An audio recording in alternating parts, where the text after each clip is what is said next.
दोस्तों, हम लोग बहुत अच्छा काम कर रहे होते हैं अपनी लाइफ में, लेकिन केवल कुछ लोगों के ओपिनियंस की वजह से हम लोग अपना माइंडसेट नेगेटिव करने लगते हैं। आज की स्टोरी कुछ ऐसी है जिसमें हम लोग समझ पाएंगे कि क्यों हमें लोगों के ओपिनियंस पे ध्यान नहीं देना चाहिए और अपने काम पर फोकस करना चाहिए।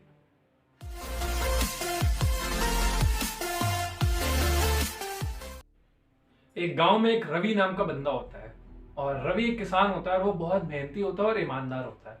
रवि जब अपना काम खत्म कर कर वापस आ रहा होता है और वो सुनता है कि उसके नाम की आवाज आ रही है, मतलब कोई रवि के बारे में बात कर रहा है, और देखता है कि वहां पे तीन चार लोग खड़े हैं और वो उसी के बारे में बात कर रहे थे। उससे लगा कि शायद उसकी तारीफ हो रही होगी, तो वो जाता है और अपना ऐसे कान लगा के सुनता है। लेकिन पता चलता है कि वो तो चार लोग हैं, वो तो रवि की बुराई कर रहे होते हैं। और रवि बिल्कुल परेशान हो जाता है कि यार, मैं तो अच्छा खासा काम कर रहा हूँ, मैं इतना मेहनत भी करता हूँ, ईमानदारी से काम करता हूँ, उसके बाद भी ये लोग मेरी बुराई कर रहे हैं। फिर क्या होता है, फिर वो घर जाता है, घर में जाता है, फिर वो घर जाता है और घर में भी बैठा रहता है और परेशान सा रहता है। फिर उसकी वाइफ भी पूछती है कि यार क्या हो गया तुम्हें, तुम इतने परेशान क्यों हो?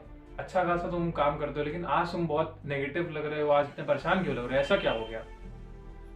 वो अपनी वाइफ को बताता है कि यार, मैं जब काम खत्म करके वापस आ रहा था तो मैंने देखा कि चार लोग हैं, वो मेरे बारे में कुछ ऐसी ऐसी बातें कर रहे थे। तो वो कहता है कि यार, मेरे को कुछ समझ नहीं आ रहा, मैं क्या करूँ, बिल्कुल ये माइंडसेट में मेरी चीज़ घुस चुकी है, अब मैं क्या करूँ, इसका सोल्यूशन ही नहीं मिल रहा है। तो रवि की वाइफ होती है, उसको एक बाबा के बारे में पता होता है। तो रवि की वाइफ बोलते थे एक काम करो, एक पार्क के किनारे एक झील है, झील के बगल में एक बाबा रहते हैं और वो बहुत सारी सॉल्यूशंस प्रोवाइड करते हैं लोगों को जिनके पास प्रॉब्लम्स होती हैं।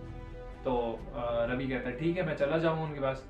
तो रवि उसी शाम को जाता है और बाबा के पास जाता है, बाबा से पूछता है कि बाबा ये चीज़ हुई मेरे साथ, अब मैं क्या करूँ? तो बाबा कहते हैं एक काम करो, रात बहुत हो गई, एक काम करो, तुम मेरे साथ रुक जाओ और इसका जो सोल्यूशन है वो मैं तुम्हें सुबह तक बता दूंगा। तो रवि कहता है ठीक है, कोई प्रॉब्लम नहीं है। तो रवि रुक जाता है। जब वो लोग खाना खाकर सोने जा रहे होते हैं तब तभी अचानक से मेंढकों की टर टर टर टर करने की आवाज आने लगती है। फिर वो परेशान हो जाती है कि यार, हम सो ही नहीं पा रहे हैं। फिर जो रवि होता है वो वापस पूछे कि बाबा, आप यहाँ पे कैसे सोते हो जब यहाँ पे इतने मेढक टर टर करते रहते हैं? बाबा कहते हैं कि हाँ, मेढक तो यहाँ पे बहुत सारे हैं। तो रवि कहता है कि हाँ, यहाँ तो ऐसा लग रहा है 1000-2000 मेढक होंगे। लेकिन इसी तरह वो रात गुजारते हैं और सुबह होती है और रवि एक मछुआरे के पास जाता है और उससे बोलता है कि एक झील में हजारों मेढक है, तो उस हिसाब से एक बहुत बड़ा सा जाला ले लेना ताकि हम लोग उन मेढकों को निकाल सकें। तो मछुआरा कहता है ठीक है, तो मछुआरा भी लेकर आ जाता है। फिर वो लोग डालते हैं झील में जाला और 10 मिनट बाद जब निकालते हैं तो उसमें देखते हैं कि केवल 60-70 मेढक। और फिर वो बाबा से पूछते हैं, बाबा केवल इसमें 60-70 मेढक है, कल रात में ऐसा लग रहा था कि इसमें हजारों मेढक है। तो कहते हैं, बाबा कहते हैं ऐसा नहीं है, ये इतने ही थे और इतने ये लोग टर टर की आवाजें कर रहे थे, इसलिए तुम्हें ऐसा लगा।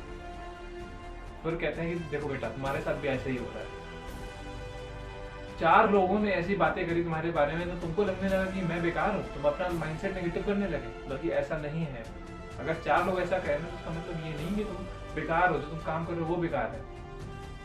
क्योंकि लोगों का काम है कहना, लोग कुछ ना कुछ बोलेंगे, तुम चाहे जितना अच्छा काम कर लो, लोग कुछ ना कुछ बोलेंगे। इस दोस्तों, हमारे साथ भी ऐसा होता है, जब कुछ चार लोग हमारे बारे में कोई ओपिनियन फॉर्म कर लेते हैं कि यार ये ऐसा बंदा है, तो हम लोग उसको मान लेते हैं, हम अपना माइंडसेट नेगेटिव कर लेते हैं। बल्कि हमें करना चाहिए, हमें अपने काम पे फोकस करना चाहिए, क्योंकि कुछ ना कुछ तो लोग आपके बारे में भी बोलेंगे।